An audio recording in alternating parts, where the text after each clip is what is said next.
respaldar el trabajo de de una sola persona. Es el trabajo de todo un equipo de trabajo. Hay personas en la planeación, en la parte administrativa, en la toma de decisiones, en los aspectos legales y muchas circunstancias más, promoción, diseño gráfico. Entonces, todo lo hacemos con mucho cariño. Sí, a veces tenemos algunas limitaciones, quizá de recursos o algunas limitaciones materiales o técnicas, pero limitaciones en cuanto a entusiasmo, querer sacar adelante la calidad profesional de nuestros colegas, en esas no tenemos limitaciones. Así es que también dependemos del apoyo de ustedes, es decir, que se inscriban, que formen parte del colegio, formalicen esta situación y nos apoyen también económicamente, puesto que toda actividad, toda sesión, pues genera gastos y necesitamos tener una organización que sea autosustentable. No para obtener ganancias económicas por sí solos, sino más bien seguirnos beneficiando todos con la ayuda de todos. Así es que los invitamos a formar parte de esta organización. Recordemos que pues la cantidad en esta ocasión sí importa, le da mayor validez legal a nuestro proyecto.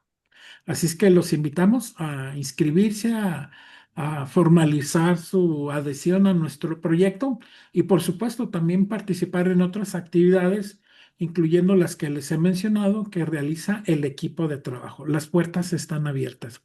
Así es que pues muchas gracias de nuevo a todos ustedes, nuestros queridos colegas, ¿sí? Con más o con menos experiencia, pero todos aquí seguimos elevando nuestro caudal de conocimientos para atender mejor a nuestros pacientes. Muchas gracias y cedo la palabra de nuevo a quien preside este evento, que es eh, pues Ángel, aquí que también es colega nuestro, es licenciado en homeopatía como todos nosotros. Muchas gracias. Gracias, presidente del colegio, Roberto. Gracias por esas palabras que nos motivan a estar cada vez más preparados y al pendiente de todo lo que hay para mejorar nuestra práctica. Y pues bueno, démosle continuidad a este taller práctico de salud mental, recordando que la mayor riqueza es la salud mental, tanto de nuestros pacientes como de nosotros mismos. Y para ir avanzando en ese proceso y en ese conocimiento, cedo la palabra a nuestro ponente, maestro Víctor Ramírez, para continuar con esta interesante plática que nos está dando en este taller, que pinta que va a ser muy, muy interesante. Le cedo la palabra, maestro, con un fuerte aplauso. Bienvenido. Muchas gracias, Ángel. Un honor, un placer estar aquí con ustedes, sí, en esta segunda sesión del taller de de estos instrumentos de evaluación del estado psicoemocional. Esta vez hablando del expediente de la consulta homeopática propiamente. La semana pasada estuvimos viendo instrumentos de evaluación psicoemocional que se aplican en psicología y que podemos incluso implementar en nuestra práctica diaria. Entonces, bueno, voy a empezar a compartir pantalla para ir hablando del tema, porque, bueno, viene un poquito extenso, pero espero que venga claro y ameno, más que nada.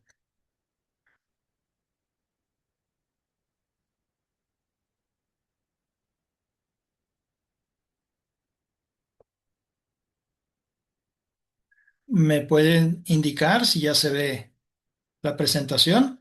Sí, es correcto, profe, ya le estamos viendo. Sí, Excelente. doctor, sí, ya. Muchísimas gracias. Perfecto. Entonces, bueno, vamos a hablar el día de hoy de la entrevista clínica integrativa como segunda parte de las herramientas de instrumentos de evaluación del estado psicoemocional de nuestro paciente. ¿Sí? Ok.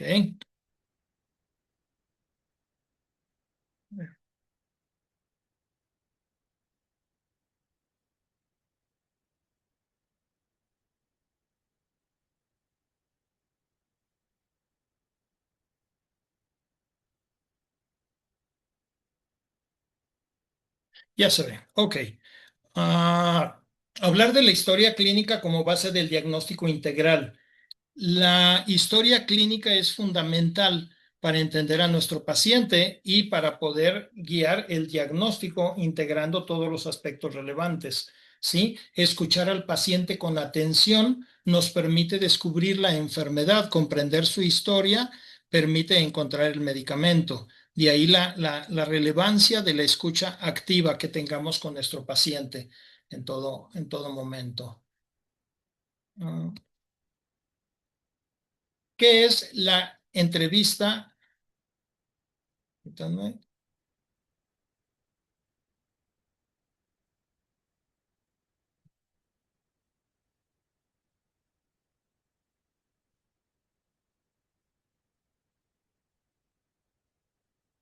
A ver, un momento, me saco aquí.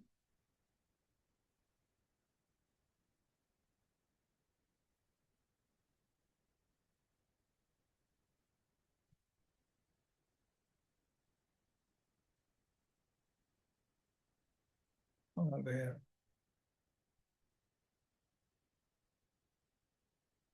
ya nos está compartiendo, ¿verdad?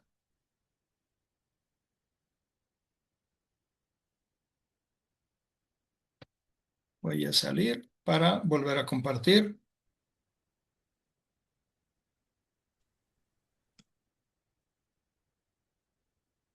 Ok, Listo, ya la vemos de nuevo. perfecto. Ah, ¿qué es la entrevista clínica integrativa? Bueno, hablamos de un proceso sistemático mediante el cual nosotros obtenemos información tanto del aspecto biológico, psicológico, emocional y social para comprender al paciente de forma integral.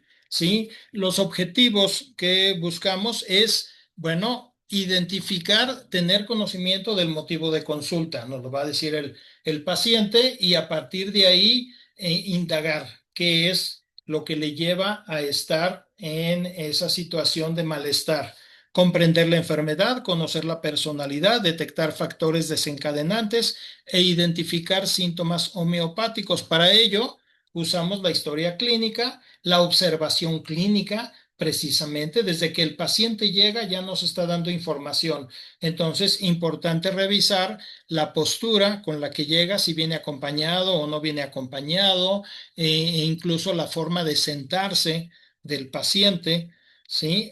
Usamos también la escucha activa, la comunicación verbal y la comunicación no verbal para poder integrar todo esto en nuestro expediente clínico, ¿sí?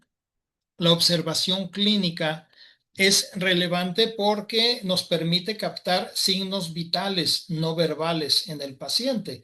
La atención a mínimos cambios puede ser reveladora si el paciente nos mira a los ojos, si no nos mira a los ojos, si está inquieto contestando su celular, etcétera. ¿Qué es lo que está pasando en todo momento? Un paciente con gastritis, un ejemplo, convencionalmente le preguntaríamos desde cuándo le duele. Nosotros añadimos qué estaba ocurriendo en su vida cuando inició este dolor. Aquí aparece la posible etiología emocional. La entrevista clínica comienza cuando el paciente entra al consultorio, no cuando empieza a hablar. En este sentido, bueno, un ejemplo de caso clínico, podemos mencionar a la señora María López, de 42 años.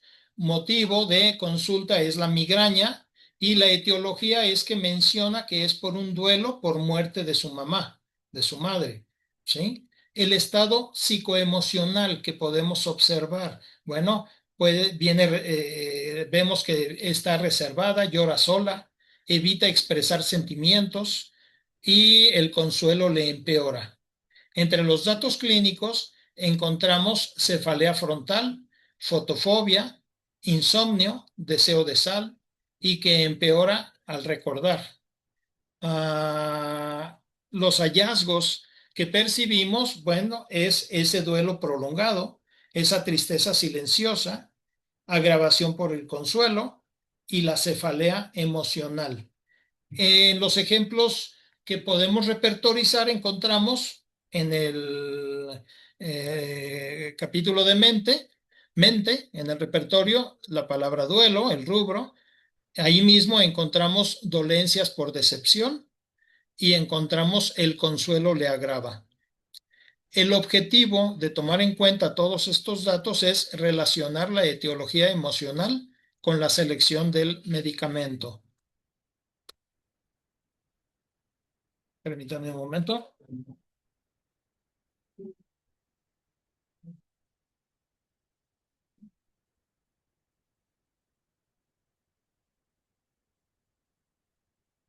Listo. Observación clínica.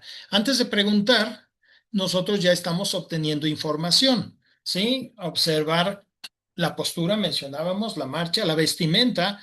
No es lo mismo ver en ese momento entrar a un Arsenicum album, a un Nux vomica, que a un sulfur. Hablamos de la vestimenta, como lo que significa para cada uno. La higiene, la mirada, la voz, los movimientos, la postura, el contacto visual. Todo eso, sin necesidad de que el paciente nos lo diga, lo estamos observando. Y en esto vamos a profundizar más la próxima semana con algunos tests proyectivos. ¿Sí? Signos importantes a revisar: paciente ansioso que mueve continuamente las piernas, paciente deprimido que habla lentamente, paciente irritable, aquel que observamos que responde con monosílabos, sí, no, ese paciente temeroso que evita mirar a los ojos. La observación nos permite detectar esa información que el paciente generalmente no verbaliza porque está significando su hablar y sus pensamientos, digamos, por el raciocinio. Sin embargo, al cuerpo no lo podemos engañar y al ser seres proyectivos, nuestro cuerpo manifiesta aquello que está guardado en nuestro interior. El lenguaje corporal suele hablar antes que las palabras. Otro ejemplo clínico, vemos a Carlos, de 29 años, que llega con nosotros por colitis. Es su motivo de consulta. Sabemos que la colitis realmente no es el problema, sino aquello que está desencadenando que se suceda esa inflamación del colon. En la observación clínica, nos damos cuenta que el paciente mira constantemente la puerta, se sienta en la orilla, sus manos están frías, hay sudor, cambia continuamente de posición. Su lenguaje, digamos en este ejemplo, es: doctor, siento que algo malo me va a pasar. En los hallazgos podemos encontrar ansiedad anticipatoria, hipervigilancia, temor. En los síntomas homeopáticos, estos hallazgos los llevamos a decodificarlos en síntomas homeopáticos, en ansiedad, inquietud y temor a morir. Nuestro objetivo es comprender que la observación clínica puede aportar más información que el interrogatorio inicial. La observación clínica, precisamente, ¿sí? Todo aquello que el paciente nos está manifestando sin pasar por su razonamiento.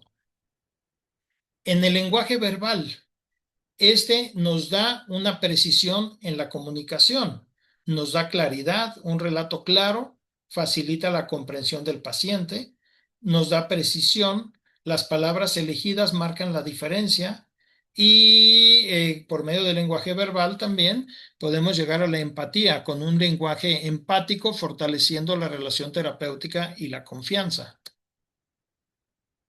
Es toda la información que obtenemos mediante las palabras del paciente. Entonces, lo que podemos poner atención es en el cómo habla, qué palabras utiliza, cuáles son sus emociones y qué es lo que evita mencionar. Cuando estamos en la anamnesis, el paciente nos está relatando la historia de su malestar, ¿sí? De aquellos sucesos dolorosos. Y en algún momento puede hacer pausas, puede enronquecerse la voz, pueden asomarse algunas lágrimas a los ojos, pero el paciente se detiene y ya no sigue hablando. Ahí nos está dando información de puntos importantes para él, en los cuales podemos indagar más. Preguntas útiles para nosotros es cómo empezó, sobre todo preguntas abiertas. Vamos a ver eso un poquito más adelante. ¿Cómo empezó? ¿Qué sintió? ¿Qué pensó? ¿Qué fue lo peor? ¿Qué cambió desde entonces? En el ejemplo, la paciente dice, desde que perdí mi empleo, ya no soy el mismo. El paciente es lo que dice. Esta frase puede constituir la etiología principal del caso, esa gran pérdida que tuvo y que le causó una pérdida en su autoestima, en su valor interior. Las palabras del paciente nos revelan aquello que los estudios de laboratorio no nos pueden mostrar. Otro ejemplo, vayamos con Roberto, de 36 años. Motivo de consulta es hipertensión. Durante la entrevista nos menciona, no puedo fallarle a mi familia, siempre debo ser fuerte, nunca lloro. Ahí nos está dando frases de gran valor, de cómo se siente internamente. Y entonces podremos encontrar la relación que puede haber con la hipertensión, claro, descartando problemas netamente biológicos, ¿sí? Físicos. Hallazgos, encontramos autoexigencia, perfeccionismo y represión emocional. Nos damos cuenta de pacientes que tienen, de medicamentos homeopáticos que presentan esta personalidad. En los síntomas que podemos repertorizar encontramos sentido exagerado del deber, ansiedad por responsabilidad y emociones reprimidas. El objetivo de todo esto es transformar esas frases espontáneas del paciente en síntomas útiles. Vayamos al lenguaje no verbal. Toda aquella información que nos da el paciente solamente con sus posturas, con su forma de expresarse. Esto representa una gran parte de la comunicación humana y representa mucho valor para nuestra consulta. En el lenguaje no verbal incluye gestos, expresión facial, contacto visual, distancia interpersonal, el tono de voz que usa, la postura y los movimientos. Por ejemplo, un paciente que cruza los brazos está presentando una actitud defensiva, una actitud que podemos encontrar, por ejemplo, en los pacientes Natrum Mur. Natrum Mur que han sentido críticas y juicios tal vez desde niños y entonces para evitar esos juicios prefieren ya no expresar lo que les motiva a hacer para evitar la posibilidad de un nuevo juicio. Entonces, simbólicamente cruzar los brazos es poner esa barrera para protegerme, ¿sí?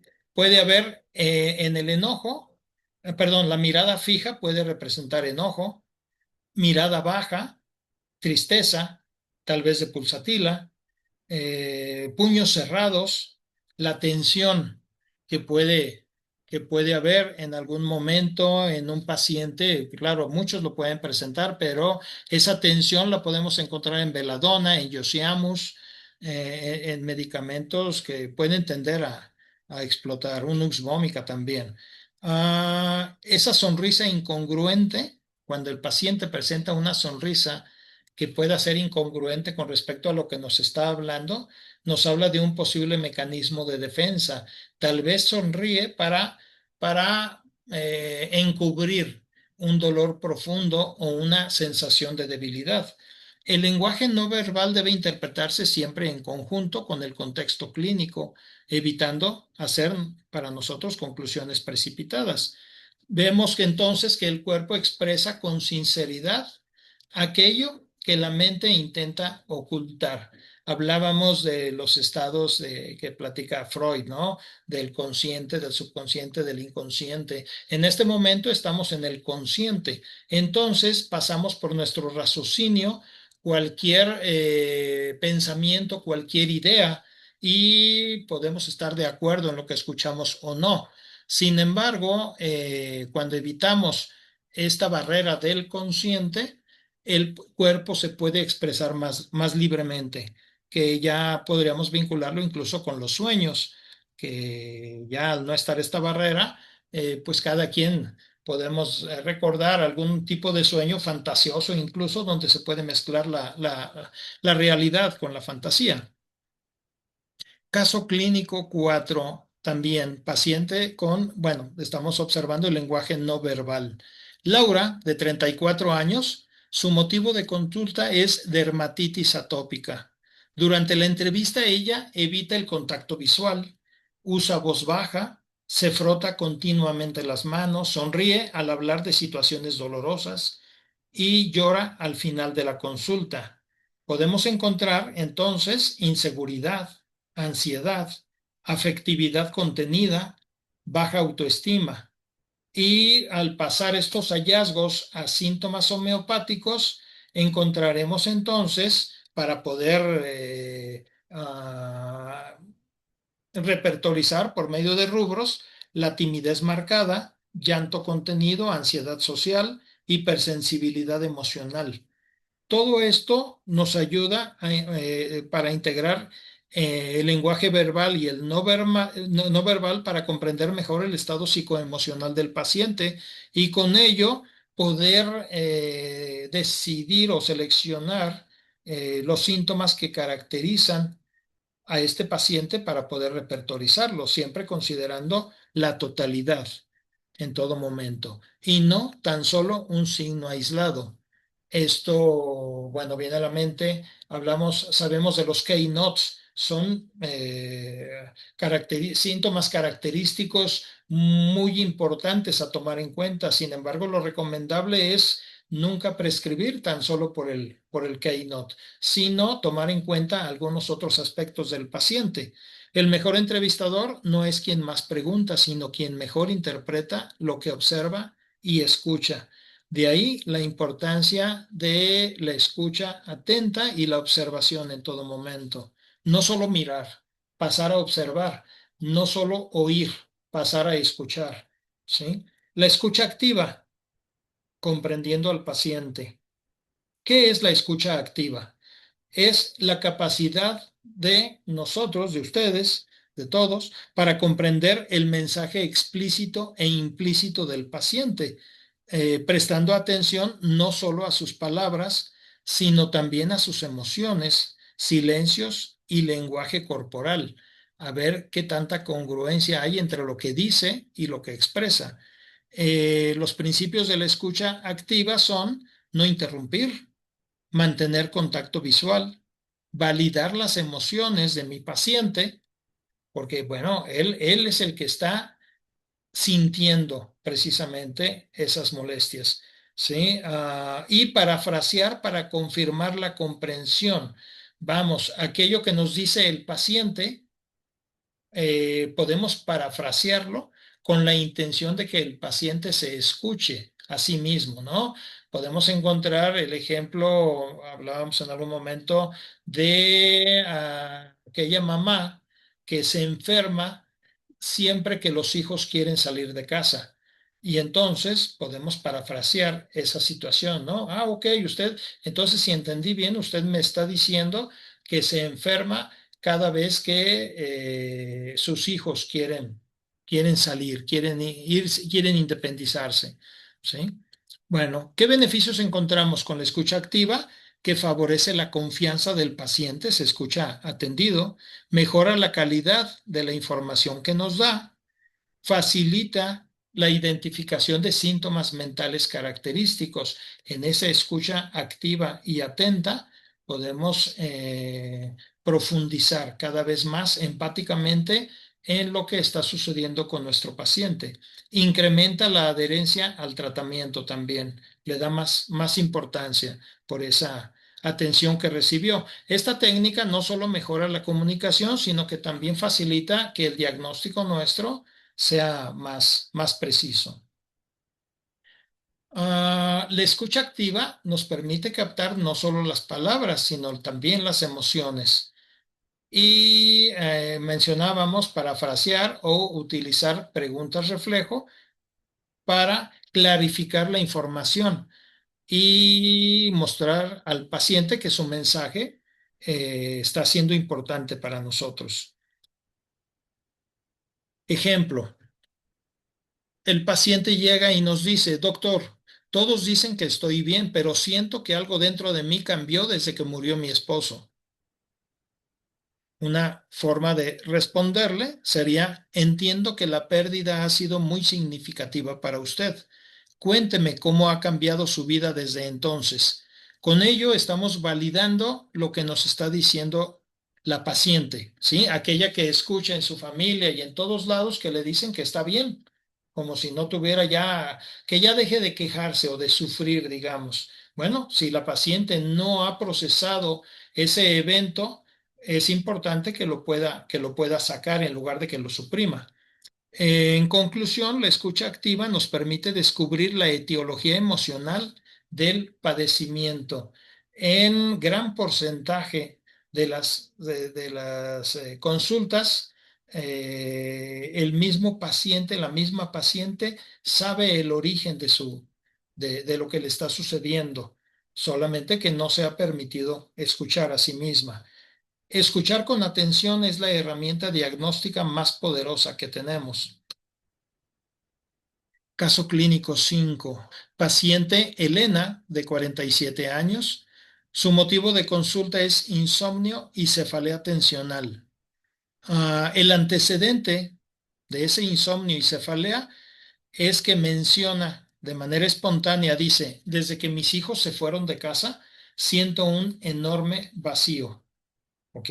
Podemos estar entonces ante la etiología de ese insomnio y de esa cefalea. Los hallazgos que obtenemos mediante esta escucha activa es darnos cuenta del sentimiento de abandono, la sensación de abandono que tiene, tristeza persistente, llanto contenido, insomnio de conciliación, digamos, para tratar de aligerar sus penas y disminución del interés por actividades habituales. Esto nos va llevando a diferentes personalidades. Hablábamos que en algún momento encontrar a una sepia va perdiendo el interés, la voluntad de seguir ejerciendo sus actividades, ¿sí? Y pierde el interés también por sus seres cercanos.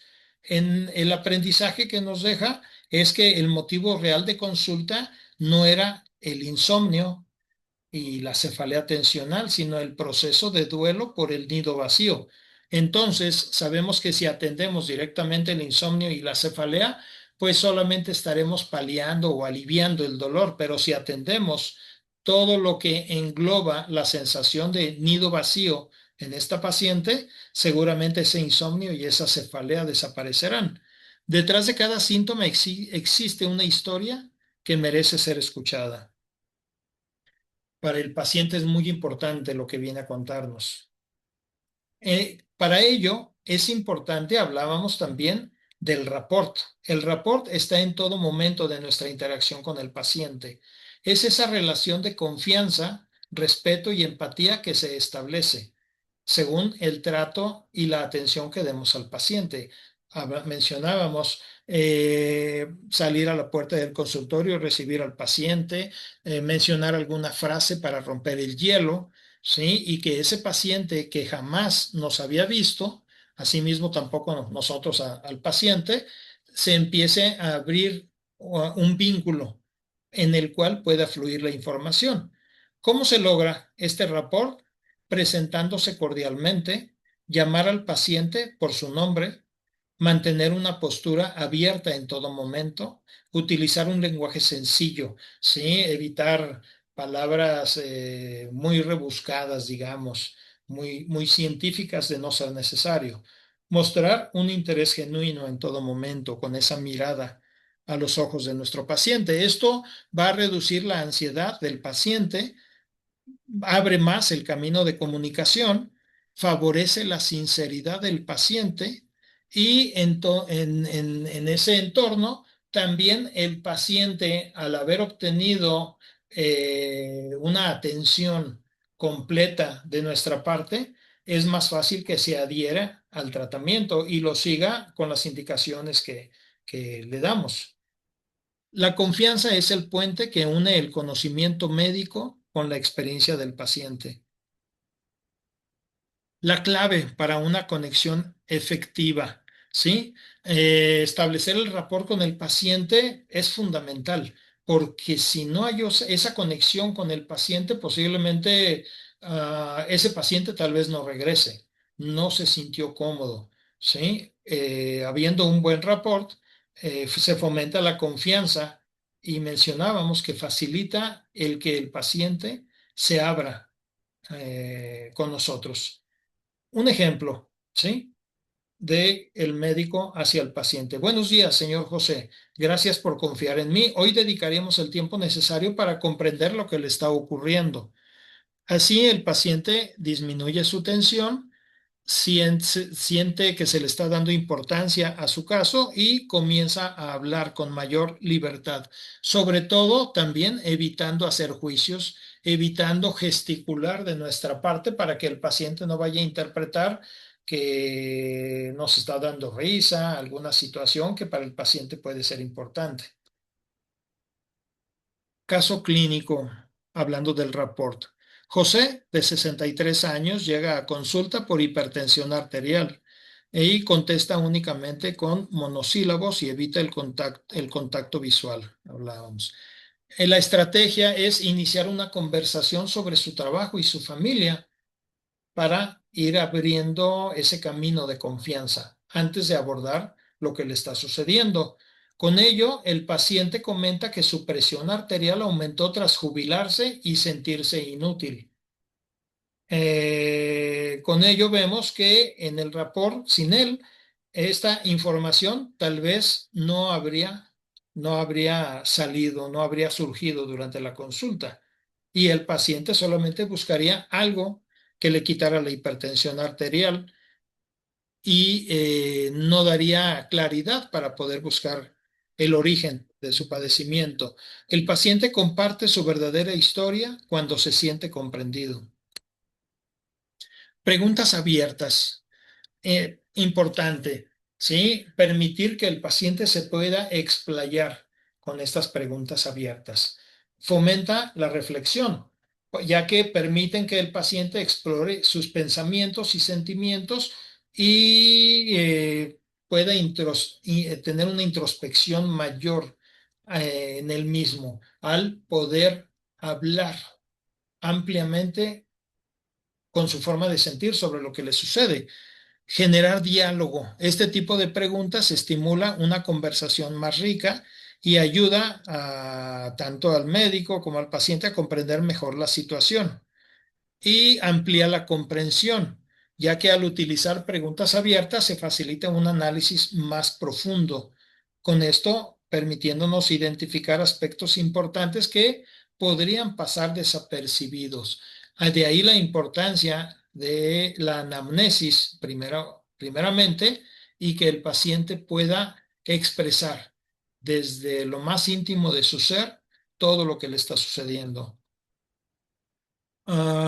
Estas preguntas permiten respuestas amplias y de ahí encontrar muchos puntos a repertorizar para nosotros y que pueden tener una unión directa, una unión estrecha con lo que le está pasando al paciente. Preguntas abiertas. ¿Qué le preocupa más? ¿Cómo comenzó su enfermedad?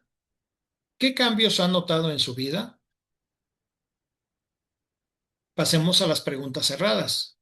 Estas solamente buscan confirmar datos específicos. Vamos, en todo momento tratar de evitar las preguntas cerradas. Buscan respuestas específicas y concretas, sí o no, poquito o mucho.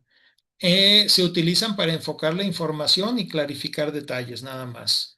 Ejemplo, ¿tiene fiebre? Se respondería sí o no. ¿Ha perdido peso?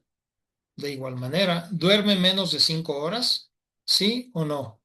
La recomendación es comenzar con preguntas abiertas y las preguntas cerradas solamente sean para clarificar lo que ya nos dijo. Las preguntas adecuadas permiten descubrir aquello que el paciente aún no sabe expresar. Caso clínico. en cuestión de preguntas abiertas y cerradas. Mónica, de 35 años, llega con nosotros por dolor abdominal recurrente. Una pregunta cerrada podría ser, ¿le duele después de comer?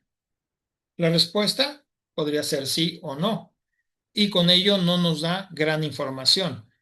Sin embargo, la pregunta abierta podría ser, ¿qué estaba ocurriendo en su vida cuando comenzaron las molestias?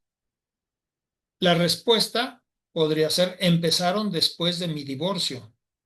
Entonces, aquí ya vemos un punto emocional que puede ser la causa etiológica de ese dolor abdominal. El aprendizaje con ello es que la pregunta abierta permitió identificar la posible etiología emocional. Preguntar con inteligencia conduce a respuestas con significado clínico. Pasemos a la ansiedad. Detección de la ansiedad. 75% a nivel global de los pacientes experimentan ansiedad en su vida diaria. De ahí lo relevante. Este porcentaje resalta la prevalencia de la ansiedad en toda la gente y el impacto que causa. Hablábamos la sesión anterior del test llamado GAD-7, precisamente relativo a 7 preguntas que podemos hacer al paciente para esclarecer un puntaje respecto a la ansiedad que pueda tener este paciente, y nos ayuda incorporando ese test en el expediente clínico.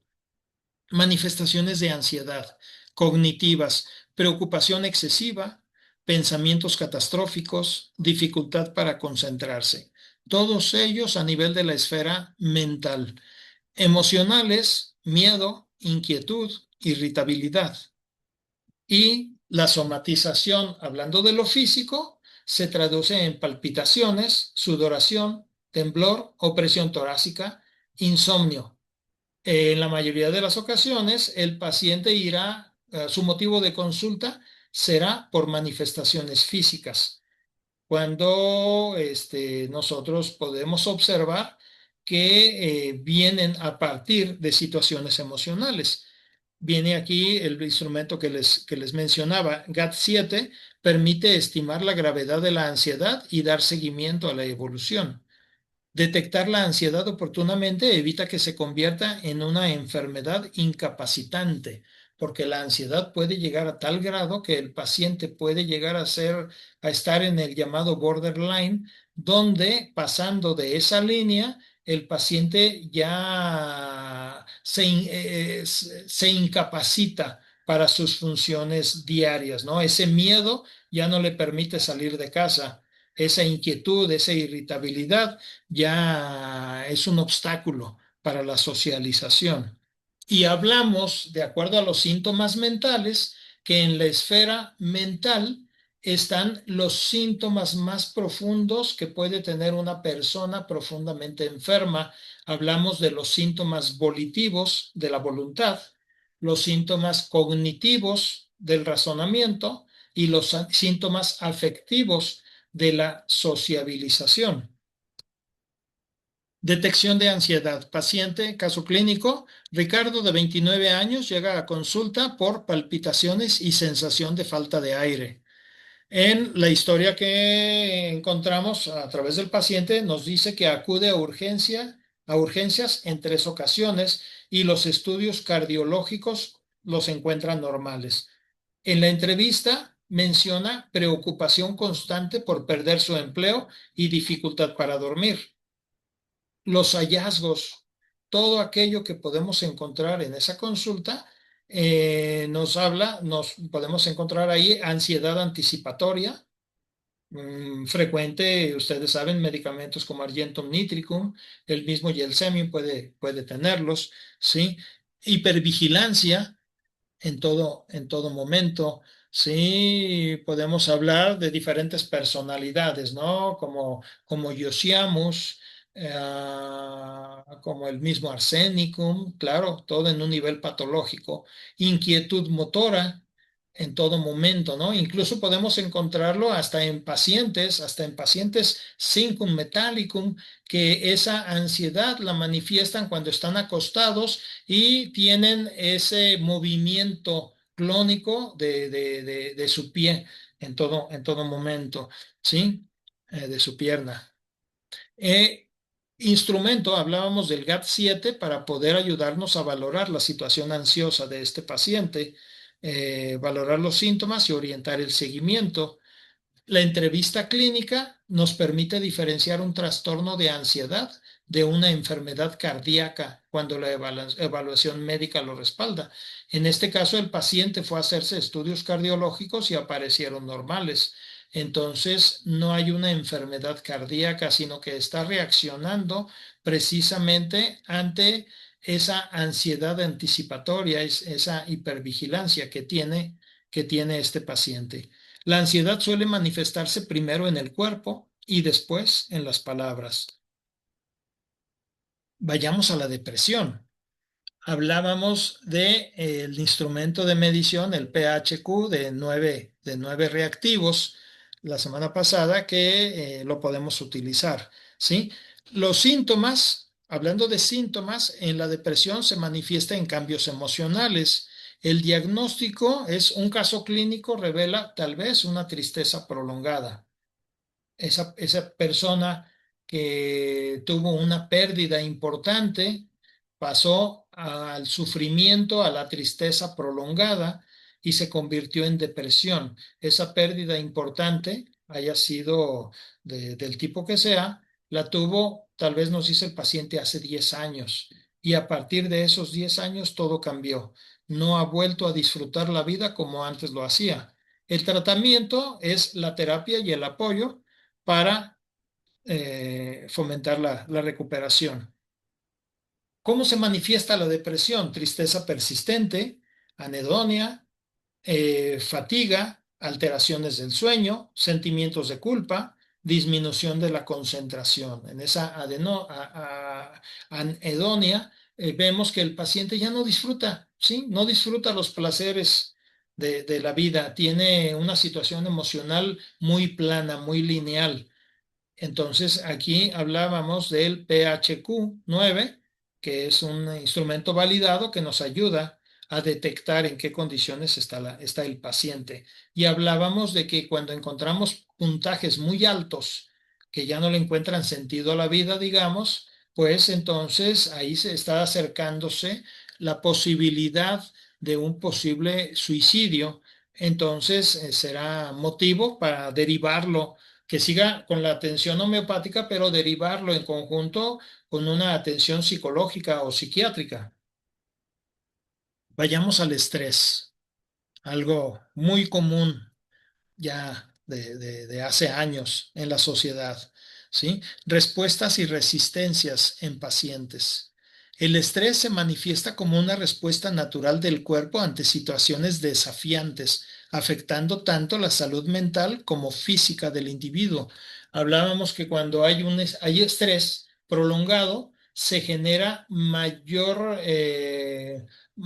cantidad de cortisol en esa persona y ese cortisol le ayuda a mantenerse alerta en todo momento. Claro que está afectando las funciones normales del cuerpo porque hace que disminuya la irrigación sanguínea al tronco y al tórax, donde están los órganos vitales, para mandar esa diferencia de sangre hacia los brazos y hacia las piernas.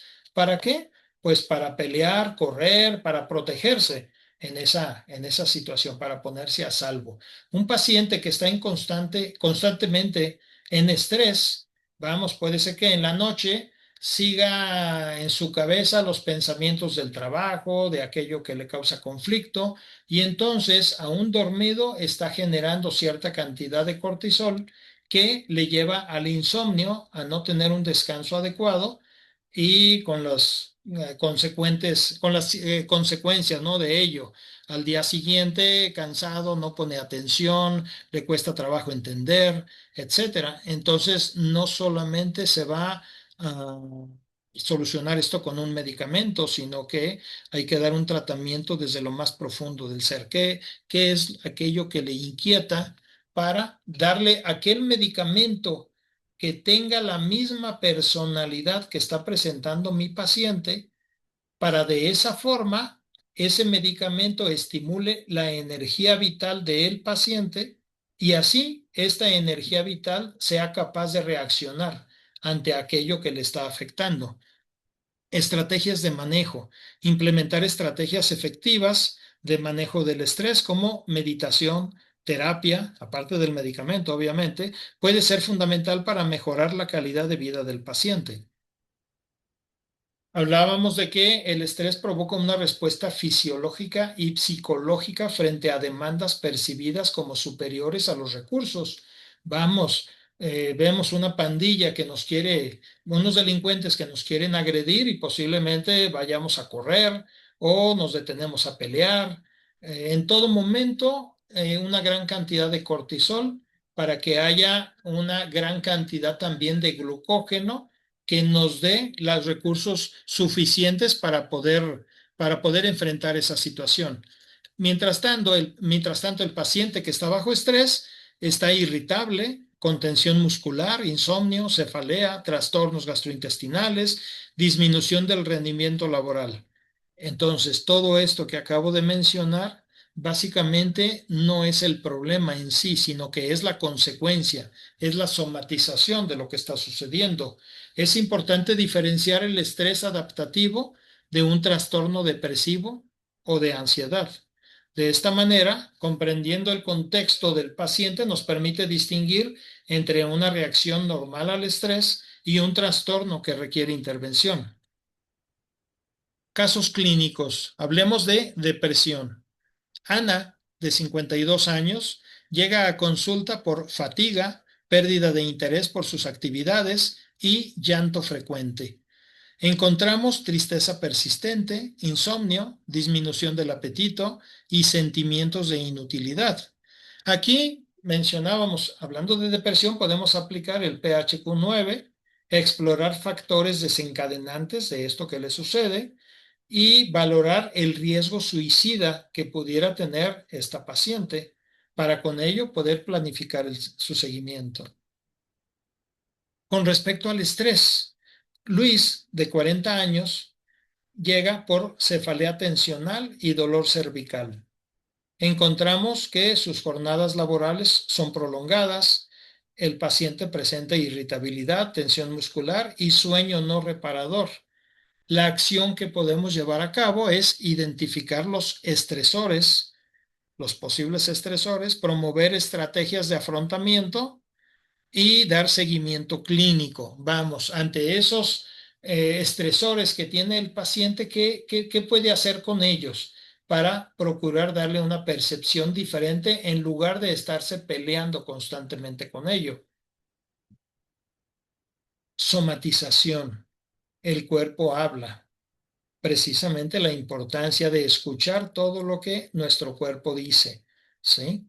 Todo tiene un significado. Síntomas físicos, la somatización puede manifestarse como dolores inexplicables, ¿sí? Cuando buscamos la explicación en algo directamente somático, posiblemente no encontremos la respuesta. Es lo más probable que no lo encontremos, pero cuando indagamos en el estado psicoemocional del paciente, nos podemos dar cuenta de qué es lo que está desencadenando esta forma de ser actual del paciente y esta sensación que tiene. El impacto emocional, las emociones no expresadas pueden afectar la salud física. Hablábamos en algún momento de pacientes que han tenido gran indignación. En algún momento de su vida tuvieron mucha indignación ante un evento, ante una plática con un ser querido, con un desconocido. Se sintieron indignados, que les faltaron al respeto y no pudieron o no quisieron o decidieron no expresar su enojo de ninguna manera. Solamente hablábamos de que ese paciente agarró una bolsa simbólicamente, recogió su dignidad herida hecha pedazos en el suelo, la recogió, la guardó y se fue. Y siguió su vida. cargando su dignidad herida, el recuerdo de aquel evento impactante que le causó gran enojo. Bueno, ese trastorno por indignación, recordamos que lo encontramos en medicamentos como estafisagria y que pueden ser muy útiles prescribirlos al paciente porque podemos evitar con ello posiblemente, muy posiblemente, tal vez un cáncer en algún momento, esa hilación que se da hablando de rencor con el cáncer, ¿sí? La intervención terapéutica, la terapia ayuda a reconocer y tratar estos síntomas. Hablando de lo emocional también, encontramos en Ignatia aquello que quiere decir y no se atrevió ante esa pérdida que tuvo, lo guardó. Y entonces el cuerpo siente esa energía guardada de algo que el paciente quiso expresar y no expresó, y en algún momento, en algunos pacientes, llega a simbolizarse como esa sensación del llamado bolo histérico, esa sensación en el esófago de una bola que sube pero que queda atorada en la garganta y el paciente lo siente realmente como si tuviera una bola. Hablábamos de que puede ir a hacerse estudios y se va a dar cuenta que no existe esa bola. Esa bola es un simbolismo de aquello que el paciente quiere expresar. O, ¿qué tal con Licopodium también? Hablábamos Licopodium, esa máscara donde quiere mostrar gran seguridad ante las personas con las que está y por dentro está temblando, ¿sí? Se siente inseguro y no quiere que se den cuenta de su inseguridad. Hablábamos que el Licopodium agacha la cabeza ante quien jerárquicamente considera arriba de él, pero es grosero y opresivo con los que considera que jerárquicamente están abajo de él. Hablamos entonces que le damos licopodium a ese paciente, se estimula la energía vital, alcanza un nivel adecuado para que la siguiente vez que el paciente licopodium quiere expresar algo y no se animaba a expresarlo por miedo a ser criticado, hoy día ya es capaz de expresarlo y entonces ya no hay motivo para que ese paciente se llene de enojo o de frustración que después busque en quién derivar ese enojo, esa frustración que tiene con las personas que considera jerárquicamente abajo de él. Cada paciente, cada medicamento tiene sus características. ¿Qué es la somatización? Entonces, hablábamos que es la manifestación de malestar psicológico y se expresa mediante síntomas físicos persistentes que no pueden explicarse completamente por una enfermedad orgánica o cuya intensidad es desproporcionada respecto a los hallazgos clínicos. Las características, podemos encontrar múltiples síntomas físicos, estudios complementarios repetidamente normales o insuficientes para explicar la intensidad del cuadro, una relación temporal con acontecimientos estresantes.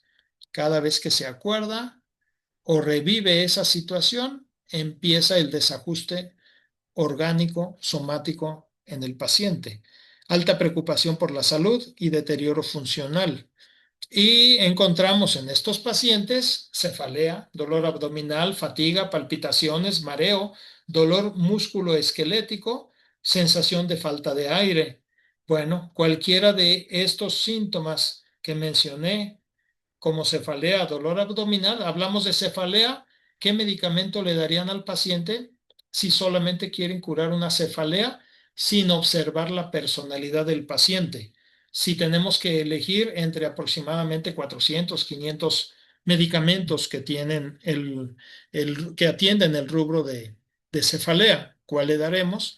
Bueno, es básico la individualización en todo momento. ¿Cuál es nuestro papel? Descartar primero una enfermedad orgánica, evitar etiquetar al paciente como todo es psicológico. No, eso no ayuda en el paciente, ¿no? Hay que mostrarle de qué forma poder salir de ello y darle el medicamento. Mencionábamos aquel medicamento que estimule la energía vital para que encuentre la capacidad de expresión. encuentre la capacidad del paciente de eliminar esa energía mórbida cuando llegó por medio de una noxa. Una noxa, recordamos que es aquel impacto emocional que golpeó fuertemente a la energía vital. Exploramos el contexto emocional y explicar la relación mente-cuerpo con un lenguaje claro en el paciente. Mantener un seguimiento. Podemos ver el caso clínico de Laura, de 38 años. Llega a consulta por dolor abdominal recurrente y distensión desde hace 8 meses. Encontramos que en la endoscopía y colonoscopía no hay alteraciones significativas. Los síntomas aumentan durante conflictos familiares. Interesante, ¿verdad? Esto habría que subrayarlo. Dificultad para expresar emociones y ansiedad persistente. Ok, la entrevista clínica permite reconocer la influencia del estado emocional sin dejar de considerar las causas médicas, esos síntomas que aumentan durante conflictos familiares. Entonces, ese paciente se siente bien, pero cuando llega a casa o cuando llega al trabajo o cuando llega al lugar donde hay algo que le cause conflicto, ahí empiezan sus malestares. El cuerpo expresa aquello que la mente no siempre puede comunicar con palabras. Caso de somatización. Sofía, de 33 años, dolor abdominal, mareos y sensación de falta de aire. Los estudios médicos salen normales y sus síntomas aumentan después de conflictos familiares, hablábamos. La acción es explicar la relación mente-cuerpo y mantener una evaluación médica adecuada. Considerar en todo momento la posibilidad de derivar una consulta dando seguimiento con la homeopatía, una consulta psicológica o psiquiátrica si fuera el caso. Ideación suicida. Aquí ya nos enfrentamos a ciertas personalidades homeopáticas. Hablábamos uno muy significativo, Aurum Metallicum, ¿sí? Aunque hay muchos otros que pueden tener esa ideación suicida. Identificar señales de alarma es crucial para intervenir y ofrecer recursos y escucha activa puede salvar vidas. Esa persona que tiene ideación suicida y que se siente sola en todo momento, podemos integrar tal vez grupos de apoyo o derivar a esta persona a un grupo de apoyo donde encuentre personas que tienen sensaciones parecidas. ¿Cuál es la idea? Que se dé cuenta que no está solo, que muchas otras personas pueden tener esas sensaciones y entonces que sienta algún tipo de compañía que le dé fuerza y que le mueva a salir de esa ideación suicida. Porque cuando ya viene después en esa depresión una ideación suicida, hablamos que el paciente ya perdió o está altamente, profundamente enfermo, hablando de los síntomas volitivos, ¿sí? Ya su voluntad ya se acabó, no le interesa nada, siente que está viviendo tiempo extra. La ideación suicida comprende pensamientos relacionados con la muerte o con la posibilidad de quitarse la vida. Su presencia requiere valoración clínica inmediata y sistemática. Aquí encontramos entonces el PHQ-9 como un instrumento de evaluación que podemos implementar para sumar con lo que nosotros encontramos en consulta. Factores de riesgo de la ideación suicida, pues son la depresión, trastornos por consumo de sustancias, intentos previos, duelo reciente, aislamiento social, enfermedad crónica incapacitante, violencia o abuso, en lo cual su autoestima pudo irse hasta el suelo, ¿sí?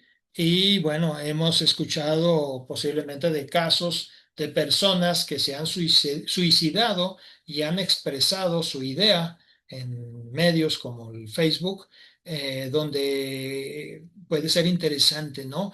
Revisar qué pudo haber estado pasando por su mente, qué fue tan fuerte en su vida que les llevó a atentar contra lo más valioso que tienen, la vida misma. Preguntas que podemos llevar a cabo con el paciente es, ¿ha sentido que la vida no vale la pena? ¿Ha pensado en hacerse daño? ¿Ha pensado cómo hacerlo? ¿Tiene acceso a los medios? ¿Ha intentado hacerlo anteriormente? ¿Sí? Preguntas abiertas hasta cierto punto. La conducta que podemos llevar con nuestro paciente o que es imperativo llevar con nuestro paciente es escuchar sin juzgar, evitar hacer juicios. Posiblemente ese paciente que tenemos frente a nosotros ha estado sometido a la crítica y a los juicios de muchas personas y han desvalorizado su autoestima. Entonces, algo inadecuado que haríamos sería hacer juicios. Solamente es escucharle y validar su forma de sentir. No minimizar los comentarios, evaluar el riesgo, activar protocolos institucionales. Mencionaba, si encontramos esa ideación suicida eh, en alto grado, pues derivarlo a una evaluación psiquiátrica. Posiblemente sea necesario incluso, bueno, que tengan ahí bajo observación a este paciente antes de que vaya a hacer algo que atente contra su propia vida. ¿Sí? Coordinar valoración urgente por salud mental cuando esté indicada. Caso clínico, Miguel de 50 años, insomnio y tristeza intensa. Durante la entrevista refiere, a veces pienso que mi familia estaría mejor sin mí. Se profundiza la evaluación del riesgo, se garantiza que el paciente no permanezca solo, es la acción a llevar, y derivarlo urgentemente a este paciente hasta sacarlo de ese punto. Porque si desafortunadamente aumenta el número de personas que llegan a sentir cierta inutilidad y sentirse una carga para sus seres queridos. Preguntar sobre el suicidio no induce que el paciente lo vaya a hacer. Al contrario, puede abrir la puerta para ofrecer ayuda, porque estamos tocando un punto sensible en el cual ese paciente ha estado pensando y entonces importante contactar para, en lugar de que se siga yendo profundamente a esa idea, como si fuera un pozo, tratar de sacar de ese pozo esa idea. Casos clínicos integrados, bueno, casos clínicos, ideación suicida.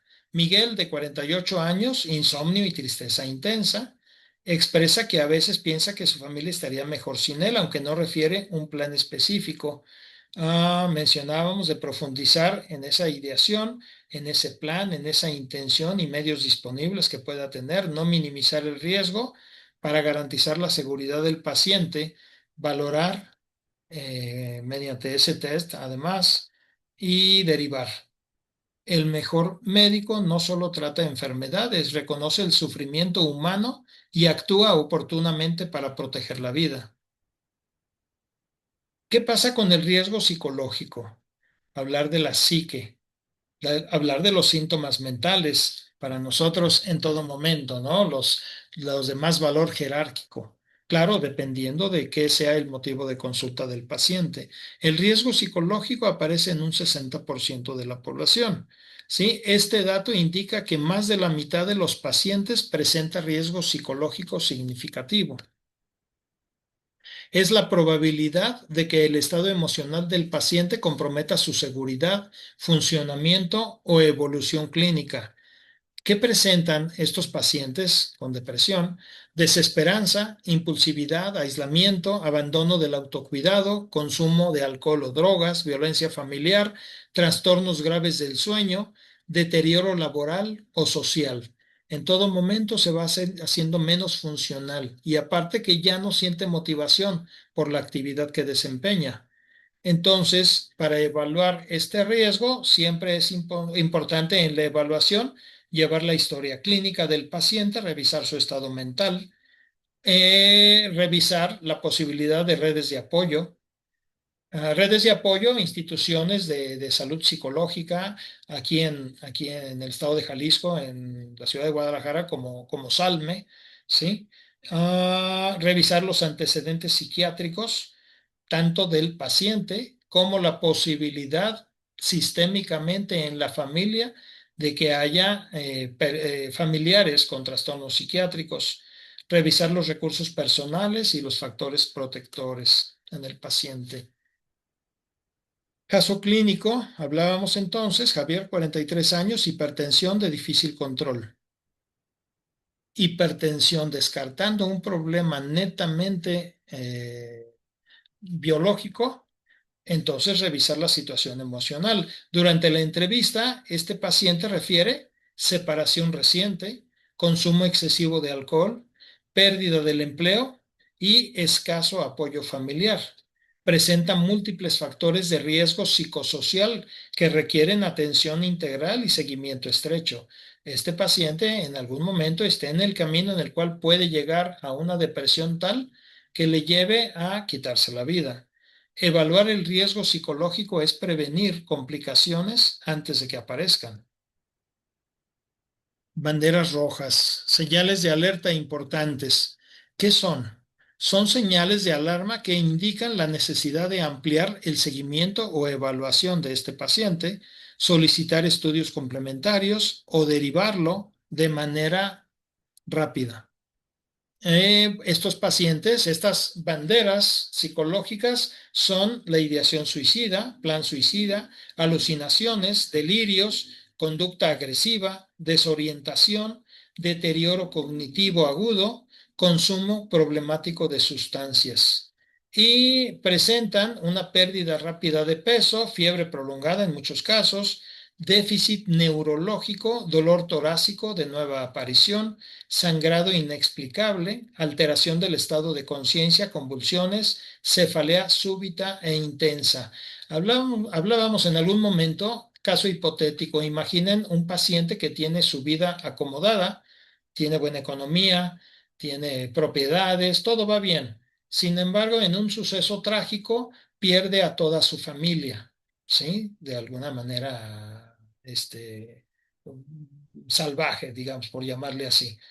Este paciente puede llegar a un punto de desconexión. Ante tanto dolor por el suceso, puede desconectarse de la realidad y en esa desconexión de la realidad puede llevar a este tipo de situaciones. Incluso la pregunta sería, ¿no? Continuando con ello, las personas que observamos en algún momento en situación de calle, semidesnudos, que comen de un bote de basura, que beben de un charco de agua y que andan deambulando en la calle peleando con alguien imaginario, ¿cómo sería?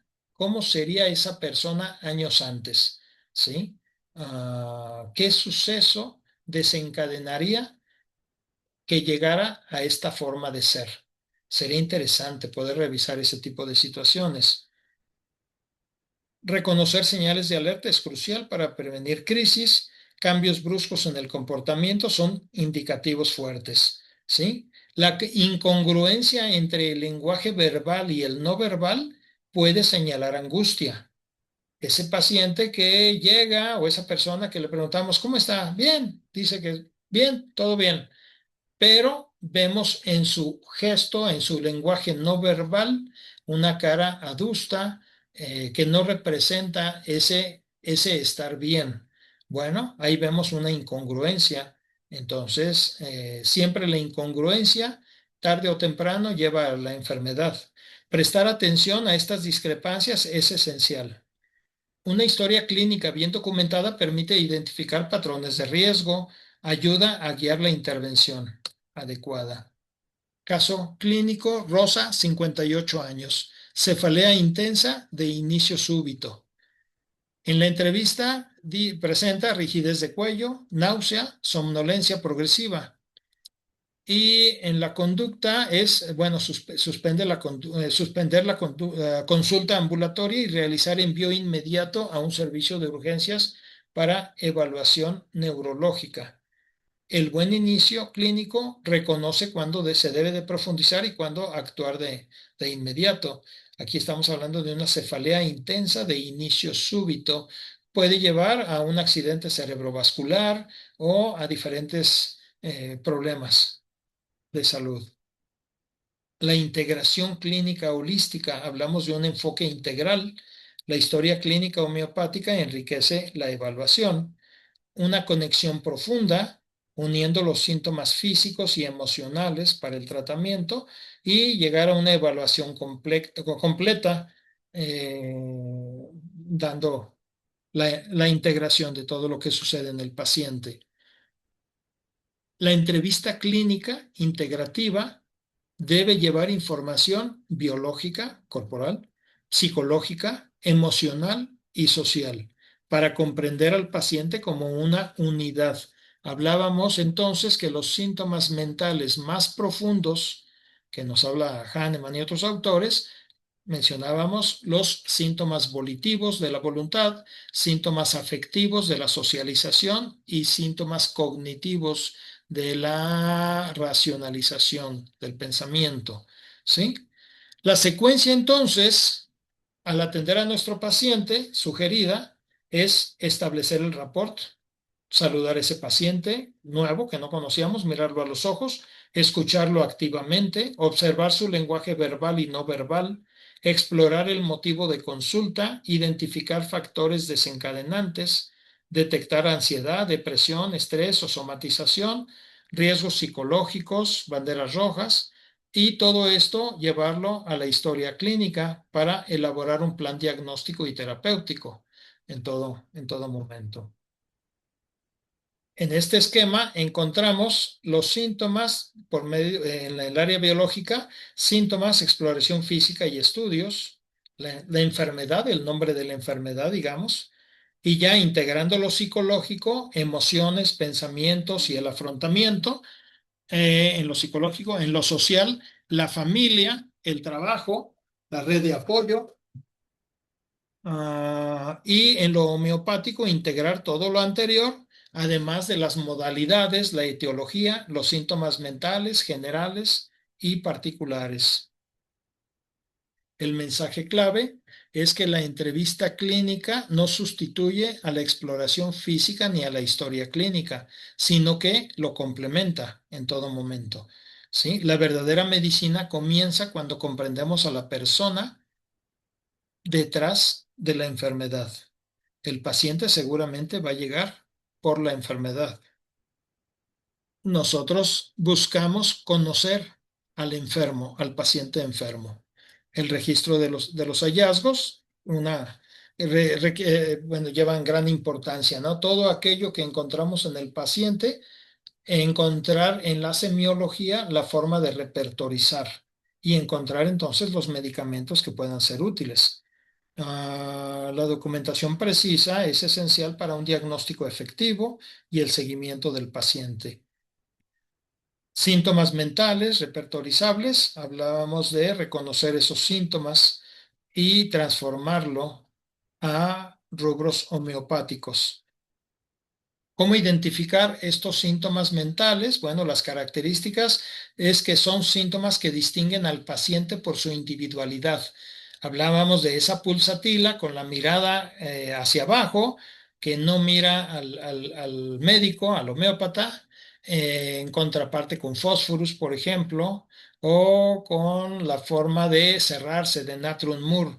Vamos, todo nos va dirigiendo a la individualidad.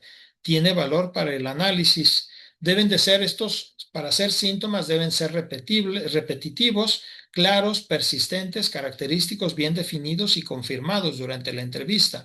Si es algo que sucedió una sola vez, no alcanza el valor de un síntoma, a menos que haya sido demasiado fuerte, ¿sí? Ejemplos: un miedo intenso a quedarse solo, ansiedad antes de hablar en público, llanto cuando recibe consuelo, irritabilidad al despertar, perfeccionismo exagerado, hipersensibilidad a la crítica. Y para ello no confundir los diagnósticos médicos con las interpretaciones o suposiciones.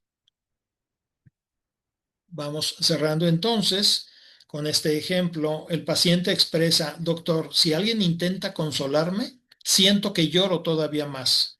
Este dato es más útil que registrar únicamente paciente triste. Los síntomas característicos son aquellos que hacen único al paciente, no únicamente a su enfermedad. Entonces encontramos en un Natrum Mur que generalmente se siente peor después del consuelo, diferente a un pulsatila, ¿verdad? Un pulsatila necesita estar sintiendo ese consuelo en todo momento. Entonces, al observar todo ello, encontramos el nombre del medicamento. ¿Qué significa ese paciente? Hablamos entonces de los hallazgos. Identificar síntomas es clave para el tratamiento, para llevarlo al lenguaje del repertorio y transformar esos síntomas en repertorizaciones homeopáticas para encontrar el tratamiento adecuado, el remedio necesario. Para esto encontramos que escuchar, observar, confirmar, registrar, jerarquizar e integrar son los pasos a seguir cuando estamos con nuestro paciente. Ejemplo, paciente refiere: desde que murió mi madre, no tolero que me abracen, prefiero llorar solo. En los hallazgos encontramos duelo, aislamiento, rechazo al consuelo, llanto silencioso. Al transformar, encontramos no, la importancia de no registrar solamente paciente deprimido. Eso no nos da información. En cambio, podemos registrar tristeza después del duelo, prefiere la soledad, agrava por el consuelo, llanto contenido y aislamiento voluntario. Entonces, mientras más específico sea el hallazgo que encontramos en el paciente, mayor utilidad tendrá para entender al paciente. La entrevista clínica es la herramienta fundamental.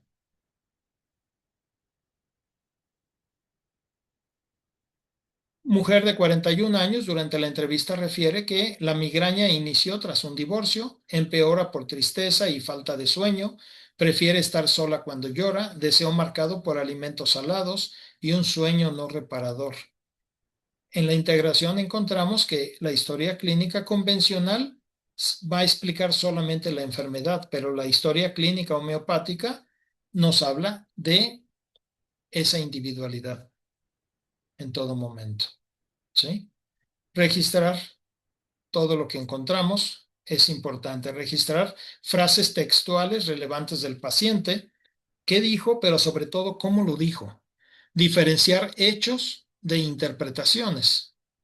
No emitir juicios de valor y evitar términos ambiguos.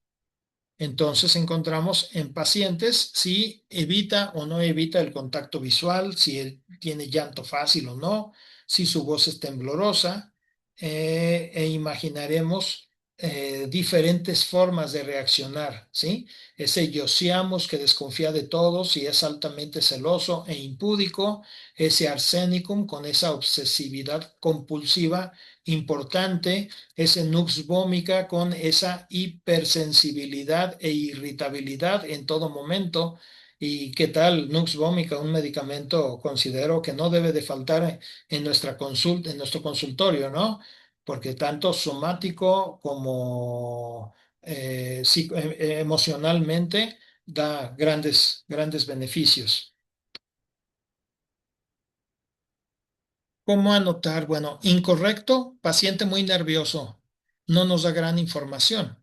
Lo correcto sería: paciente mueve constantemente las manos, evita contacto visual y refiere preocupación constante por su salud.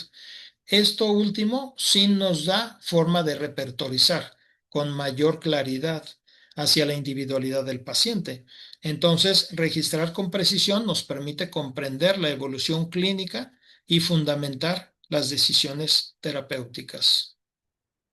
Pues muchas gracias por su atención. No sé si haya algún comentario o alguna pregunta. Muchas gracias. Excelente, profe. Muchísimas gracias por este tema. Híjoles, demasiado interesante. Yo tengo por ahí algunos comentarios, pero vamos a ver si los colegas tienen alguna pregunta. A ver, colegas, ¿alguno de ustedes tiene alguna pregunta para el profe?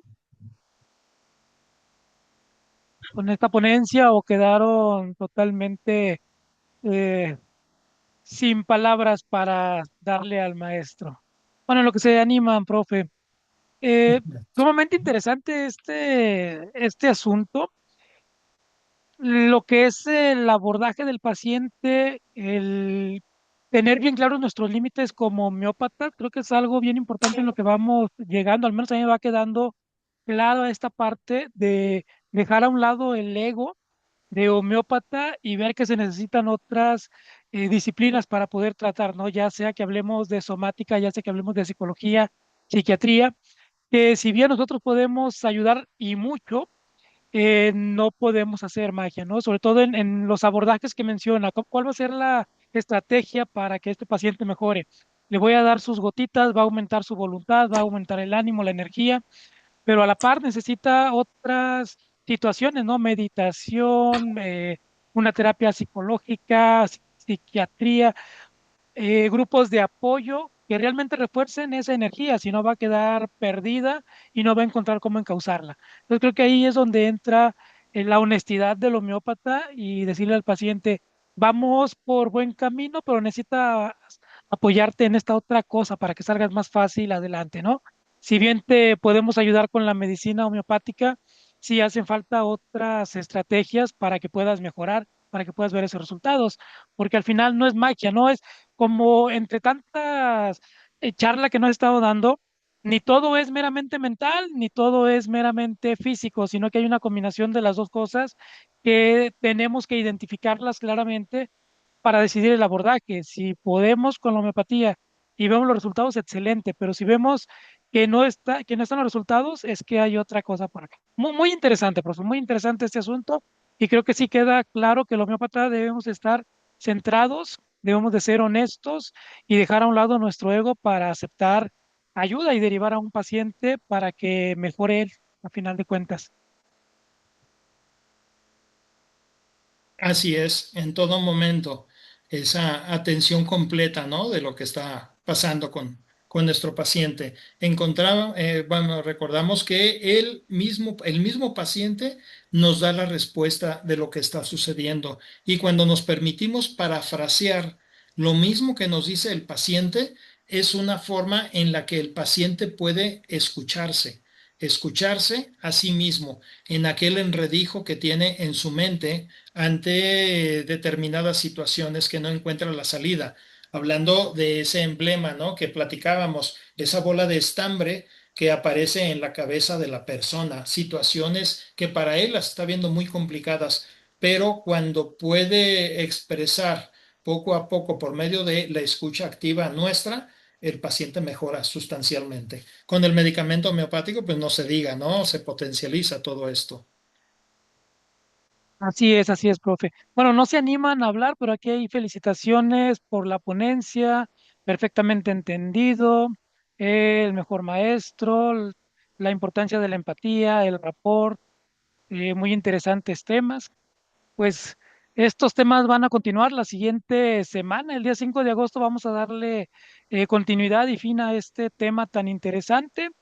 Y bueno, recordarles a todos que para poder sanar y hacer presentes los traumas, los dolores, pues hay que sentirlos. Si no los sentimos, no los podemos sanar. Y es a lo que nos debe de llevar la homeopatía, que el paciente sienta, no solamente lo razone o lo diga, porque de repente llegan pacientes que saben perfectamente qué es lo que les está pasando, pero de una manera racional, pero no la han interiorizado. Y ahí es donde no podemos hacer nada si no logramos que lo interioricen. Y con esto, estos ejercicios de repetirle sus palabras, que él mismo se escucha lo que acaba de decir, es parte de interiorizar y ahí empieza la sanación. En, Profe, en en todo momento, así es, ¿no? Vamos, sobre todo el rapport y la empatía importante en este paciente que nos visita, hacerle saber que el lugar, el consultorio es un lugar sagrado para él y que ahí puede expresar todo aquello que no se anima a decir en otros lados, porque encontramos a veces pacientes con mucha cerrazón interna porque se han sentido lastimados en algunos momentos, entonces, pues prefieren guardar eso que les lastima. Entonces, manifestarles ese rapport, esa empatía para que se sientan cómodos y se sientan escuchados. Claro, tener una caja de Kleenex, ¿no? Porque permitir que ese paciente, cuando se asoman unas lágrimas, permitirle que llore, ¿sí? Mencionarle que es algo natural y que ahí puede hacerlo sin temor a ser juzgado en todo momento. Poco a poco el paciente, en mayor o menor medida, se irá abriendo. Excelente, así es, profe. Bueno, aquí tenemos una pregunta de alguien que por fin se anima. Preguntan algo muy, muy clásico. Para los pacientes que no saben cómo explicar sus síntomas, ¿cómo podemos ayudar o interrogar si dar ejemplos de síntomas? Ok, básicamente lo que mencionaba, ¿no? Ese paciente que llega con esa necesidad de atenderse, pero cerrado ante todas las formas en que se ha sentido lastimado, promover esa mirada a los ojos, esa escucha activa y mencionaba decirle a ese paciente que todo lo que diga en consulta ahí queda y que puede mencionar, puede hablar todo lo que necesite, ¿sí? En todo momento. Así es. Así es, creo que la pregunta es el pacientes que hablan y hablan y hablan, platican, pero cuando les preguntas qué es lo que estás sintiendo, no saben decirte cuál es el síntoma. No, si hablamos de emociones, no saben qué emoción hay, no saben qué sienten, no saben explicarlo, no le pueden poner nombre, no pueden decirte incluso dónde lo sienten, ¿no? Yo creo que es a lo que se refiere la compañera. ¿Cómo interrogarlos para darle esa claridad al mismo paciente? ¿No? Yo lo que hago es preguntarles en ese momento qué están sintiendo, cómo me lo podría decir en otras palabras que no tenga la voz, sino que me siento helado, frío, de colores, me siento un color amarillo intenso, no sé, mil cosas, pero ¿qué puede decirnos, profe? Sí, básicamente lo que estás mencionando, ¿no? ¿Qué sensaciones tiene? ¿Qué sensaciones tiene el paciente después de esa, vamos, de eso que viene a su mente? Puede ser esa tristeza, puede ser coraje, a veces puede ser un enojo encubierto con tristeza o una tristeza encubierta con enojo, ¿sí? Esas diferentes máscaras que se pone el paciente. Entonces, al ser seres proyectivos, tenemos una somatización interna de sensaciones. Preguntarle al paciente cómo, cómo siente su cuerpo, ¿sí? O incluso en algún momento, de ser posible, llevarle, o sea, si es necesario, a un proceso de meditación. Me refiero a pedirle que nos mire a los ojos y que haga consciente su respiración. Son ejercicios muy valiosos. Cuando el paciente hace consciente su respiración, empieza a regular su latido cardíaco y podemos hablar con una voz tranquila, poco a poco, relajante, para irle mencionando al paciente que con cada respiración se va a ir sintiendo mejor de cualquier situación que le aqueje, ¿sí? Y darle un proceso de unos 5 o 10 minutos. 5 minutos son suficientes, 5 minutos. Cuando no, hasta un par de minutos ya el paciente llega a sentir esa mejoría. Otra pregunta podría ser, oye, si fuera capaz, si pudiera ser que tú cerraras los ojos por unos segundos y al abrirlos todo fuera como a ti te gustaría que fuera, ¿qué situaciones cambiarían? Entonces el paciente tal vez ahí nos dice cuál es su ideal de situación. Cuando ya nos está platicando qué es lo que le está sucediendo, el mismo paciente empieza a darse cuenta qué es lo que quiere arreglar.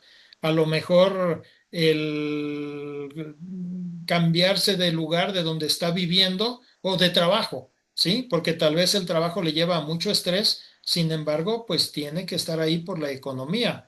Entonces, pero hay veces que no se da permiso de sentirlo. Cuando le hacemos este tipo de preguntas, el paciente puede contactar con su yo interno y su yo interno pues le manifestará esa molestia de estar trabajando en donde trabaja. Puede ser. O no Bueno, hacer lo que le gusta. de acuerdo, profe, pues tendremos que ir programando un taller de meditación en el consultorio. Estaría Sí, genial. así Bueno, es. pues no me resta más que agradecerle, profe, en nombre del colegio, su valiosa participación en este taller que nos está brindando, que está por demás interesante. Lástima que ya va a llegar a su fin la próxima semana.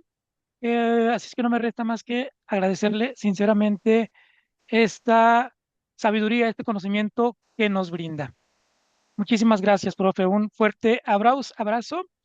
Y a todos, compañeros, los esperamos el 5 de agosto, 5:30 de la tarde, para continuar y concluir este taller. Muchísimas gracias a todos y muy buenas noches. Muchas gracias, Ángel. Sí, veremos test proyectivos la próxima semana, muy interesantes. ¿Sí? Excelente, va a estar genial. Pues muchísimas gracias. Muchas gracias. Un abrazo a todos. Gracias, Gracias, igual. gracias. Gracias, buenas noches. Buenas